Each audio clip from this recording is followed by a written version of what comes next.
ఇలా చేస్తామనుకోలేదు. మా సామాన్లు తీసుకునే వరకు సమయం ఇవ్వండి అని అడిగినా వినట్లేదు. కనీసం 2 నెలలు టైం ఇవ్వాలని అడిగినా మేము ఇక్కడ అద్దెకుంటున్నాం, మాకు కనీసం టైం ఇవ్వలేదు కదా. నా కొడుకు ఏమీ తెలవక ఇక్కడ ఉంటున్నాం. నా కోడలు నీళ్లు పోసుకుంది. ఇప్పుడు మేం ఎక్కడికి పోవాలి అంటూ ఓ మహిళ కన్నీరు మున్నీరుగా విలపించింది. హైడ్రా అక్రమ కట్టడాలను కూల్చేస్తుండగా ఓ బాధిత మహిళ కన్నీరు పెట్టుకుంటూ మీడియా చెప్తుండడం అందరినీ కలిసివేసింది.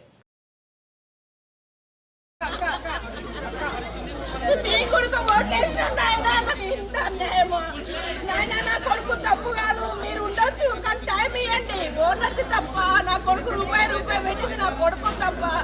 నీది న్యాయమా చెప్పు. అవును, రెండుకున్న వాళ్ళకు టైం ఇయ్యా. రెండుకున్నాం కదా మేము, మాకేం తెలుసు ఇది దీంట్లో ఉంది అని మాకేం తెలుసు. అమాయకుడు నా కొడుకు. మమ్మల్ని ఇంత తగలబెట్టేయండి. ఒక రోజు ఎప్పటికైనా సచ్చేదే, ఒక రోజు ఇంట్లో తగలబెట్టేయండి. నన్ను ఇవన్నీ చేయకండి, ఒక రోజు తగలబెట్టేయండి. ప్రాణం మీద నాకు ఆశ లేదు, ఎప్పటికైనా సచ్చేదే. ఇంకేం చూస్తాము. నా సామాన్ పోయే వరకు నేను నా కొడుకు ప్రతి కష్టం. నా సామాన్లు పోయినాక పూల కొట్టుకొని ఏమైనా చేసుకోండి.